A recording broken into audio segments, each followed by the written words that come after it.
Hello and welcome back to another Coffee and Poop play the sad story of Emmeline Burns.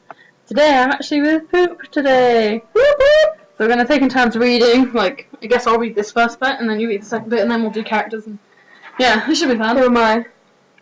At the minute we're in a. If you have watched the last video, which you haven't. No, I mean, who am I? What character? I'm telling you, but you haven't watched the last episode, have you? So you don't know about the other girl. You don't know about the other girl in it, do you? No, there's a new girl. Oh. Okay. Emmeline was dreaming, though she was not sure what it was exactly she was dreaming of. Her dreams were mostly comprised of vague shapes and distorted sounds, as though she were viewing her fantasy lands from behind frozen glass or through a fine film of water.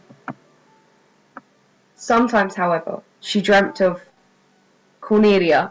She always knew when she had dreamt of Cornelia, because when she awoke, it was with a silly smile on her face and a soft flush across her cheeks. You didn't say something like Cornella like I did with freaking Amalia. You said it right the first time and then you done it wrong afterwards. That was how she had realised she was in love. She was always thinking of Cornelia, even during the rare occasions when Cornelia was not beside her.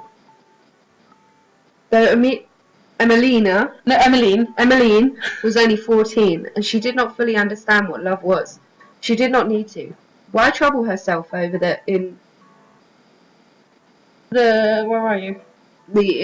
intricacies of the four-letter word when she could, instead, be doing other things that made her happy?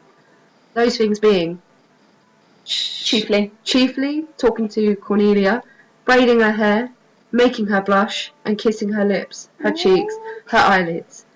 Emmeline was not particularly picky.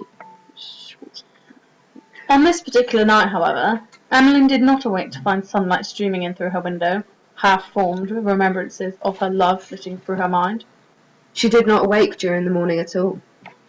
It must have been late at night, because it was pitch black in her bedroom and she could not hear any birds. It was earlier than 5, then she assumed, for she had no way of knowing if this was correct or not. It was so dark in her room she could not see the clock that hung on her wall, though she could hear it ticking. The first point she was aware of, other than the oppressive darkness, was that it was cold.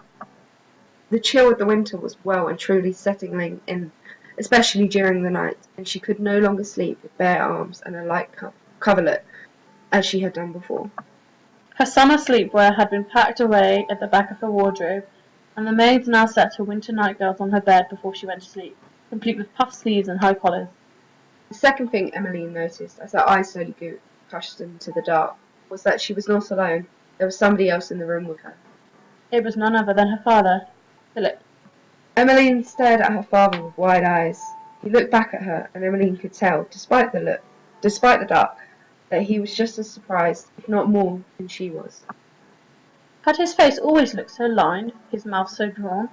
Perhaps the shadows were playing tricks with her eyes, but he looked far older than his 44 years.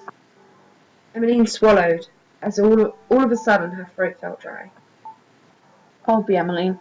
Father, is something wrong?" Nothing's wrong, Emmy. Nothing at all." But he did not look at her face, and he stuttered when she spoke. Why did he sound so frightened? Something bad happened? Emmeline could not think of any other reason why he would be in her room at such an hour looking so very tired. No, tired did not even begin to describe it. Also, I'd like to note that she's actually wearing clothes. That dress that she wears as a ghost. She's gonna die! He looked haggard, as though on the brink of death, and his hands would not stop shaking, even when he clenched them into fists. Emmeline sat up in bed. Oh, shucks. The covers falling about her body like a funeral shroud, and looked at her father with concern. "It isn't mother, is it? Is she sick?"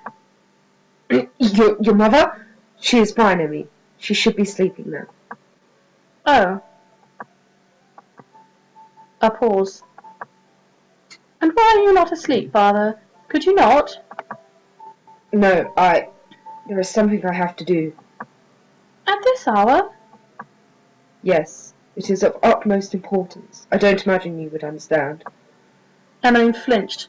Her father's voice was strangely hard despite the nervous stammer, and she was not used to him talking to her in such a way. Maybe other girls' fathers spoke in such a terse, clipped terms. Cornelia's father sometimes did, when Beatrice wasn't there to chastise him, but not her father, not Philip Burns. There was no warmth to his voice, no tenderness. It was as though he was speaking to a stranger, rather than his dear daughter, his priceless jewel, his lovely little Emmeline. I may not understand what it is you wish to do, father, but are you sure I cannot help? No, nobody can. Oh, I'm so emo. But I appreciate the offer, Emmy, but it's far too late. her father swallowed. Emily could hear it. It sounded painful, as though he were attempting to choke down a lead bullet, a piece of steel sharp shrapnel. I do not understand. If you do not believe I can help you, why did you come to my room? What is it you wish to discuss with me, father? Oh God. What's he done? Philip's shoulders shook. It sounded like he was trying to stem a flow of oncoming tears, though it was not entirely successful.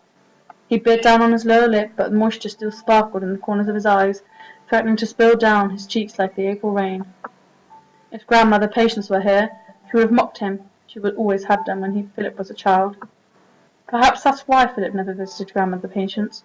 She made him feel like a young boy again, small, stupid, and utterly insignificant. That is why Philip had gone into banking. Though he was not suited for such a cutthroat industry, he didn't have the knack for it. Never had done. Grandmother Patience had said as much, but he was determined to prove her wrong. He wanted, for once in his life, to make her proud. And look what it had to cost him. His wealth, his reputation, and now, worst of all, his family too. There was no going back now. Father, are you alright? What's wrong? Emmeline. Oh, my dear Emmy. I am sorry. I am so sorry. I tried to be a good father, Emmy. I really did try. I wanted to be kind. I wanted to be fair. I had no intention of treating you like my parents treated me. But I was incapable of doing it. In the end, it all went wrong. I thought I knew what I was doing. I thought I was succeeding. And for a while, maybe I was. Now, I realize that I was a foolish fantasy dreamt by a foolish man. My mother was right. I should have been drowned when I was younger. It would have saved you all so much trouble. I would have made everything so much easier. Father! Emmeline got to her feet, her bare toes curling against the wooden floorboards, and took a few steps forward. Are you not feeling well? We can call the physician if you would like. If only you would sit down. Look how much you're trembling. No.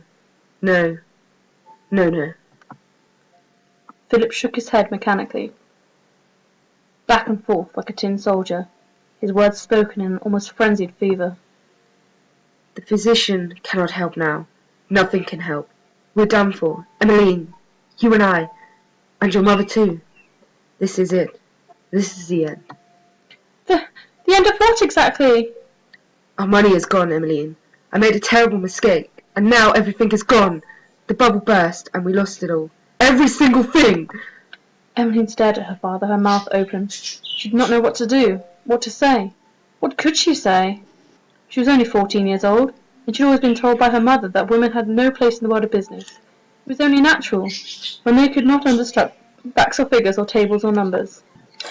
Beatrice Linton was the exception, rather than the rule. Beatrice Linton could do anything. She could have probably wrestled a bear to death with her own 2 hands, if needs be, but Emmeline could not. She was a young girl, standing in her bedroom in a winter nightgown, shivering like a leaf, and she did not know what to do. But she did not need to ponder her own powerlessness for much longer. I'm sorry, Emmy. I'm so sorry. I let you down.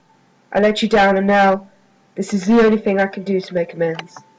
Father, what are you? But Emmeline was not able to finish her question. That is because at that moment Philip Burns closed the distance between them and held his hand around his daughter's throat. That's deep. Oh, this is sad. His fingers dug into her skin and Emmeline could not breathe. First, it was shock that drew the air out of her lungs, but then it was the pressure about her throat choking her. She could hardly believe it.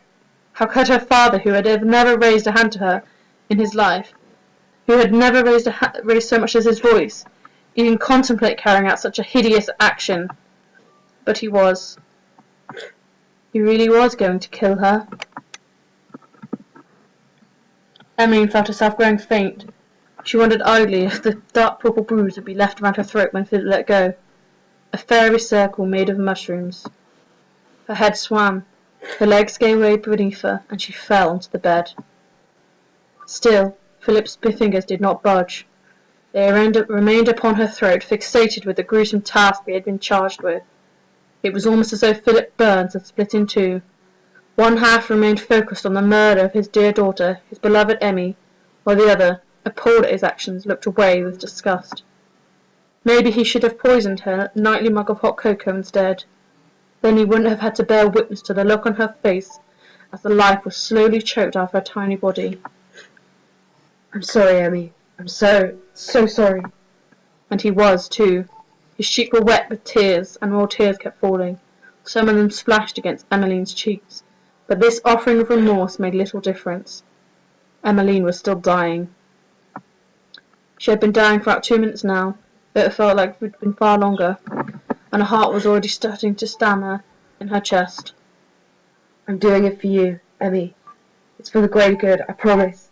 I cannot stand the thought of my little girl going to the workhouse. I just couldn't. But Philip did not know what else to say. He doubted it would have made much of a difference.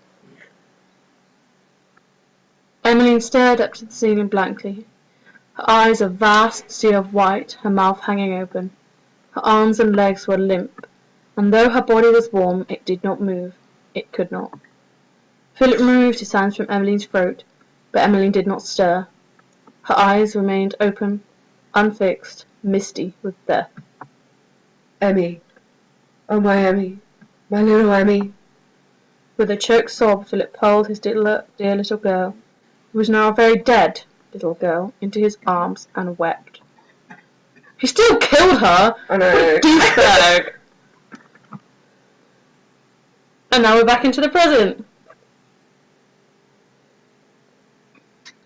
After that, Philip Burns killed himself. He set the house ablaze and then slit his throat with a knife. Torching the house may seem like something of a waste, but if he had not, he would have not been buried with his wife and child. He had to make it look like an accident.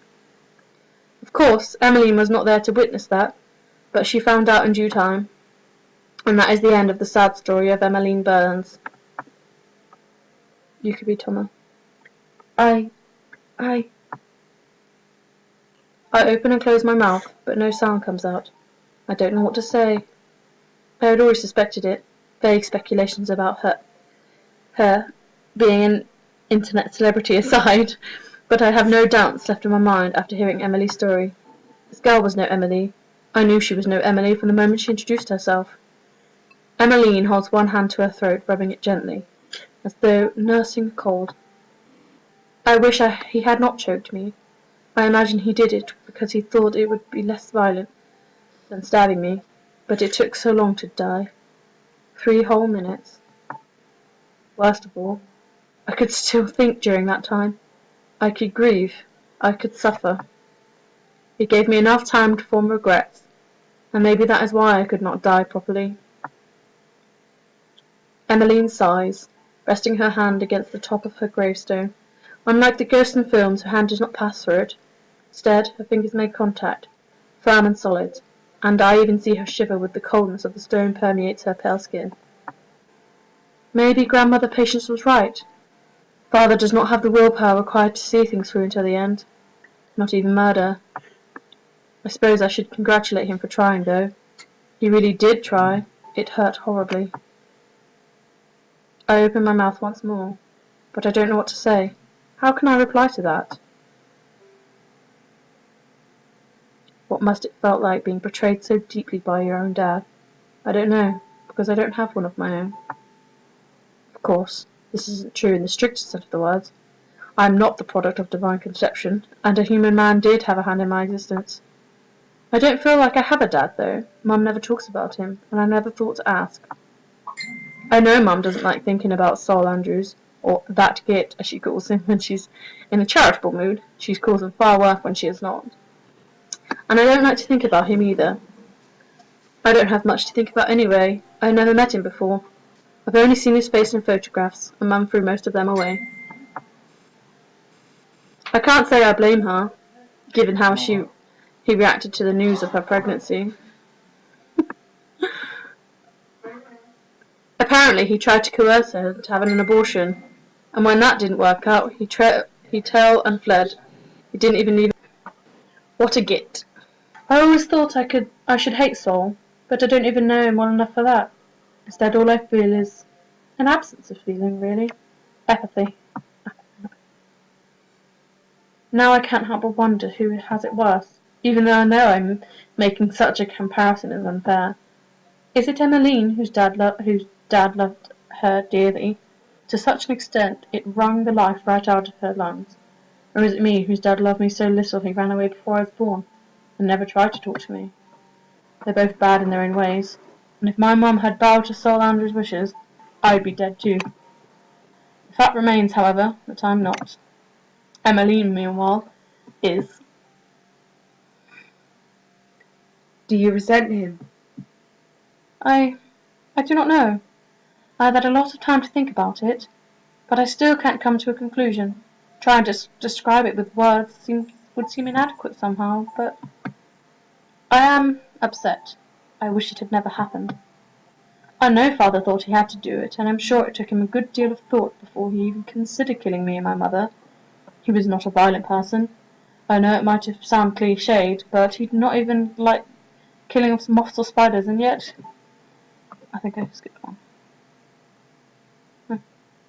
A person like him, spineless, grandmother Patience said, was still able to murder his wife and child and then slit his own throat. Our financial situation must have been bad, if he thought this was the only way he could save us. I don't profess to fully understand it myself, but there must have been a reason behind his actions. Men, not even the most hot-headed men, do not murder their wives and daughters on sudden whims or whispers from fairies. He must have been in a difficult position, so I feel some sympathy. But at the same time, it just isn't fair. He never even asked me what I wanted, and I certainly did not want to die.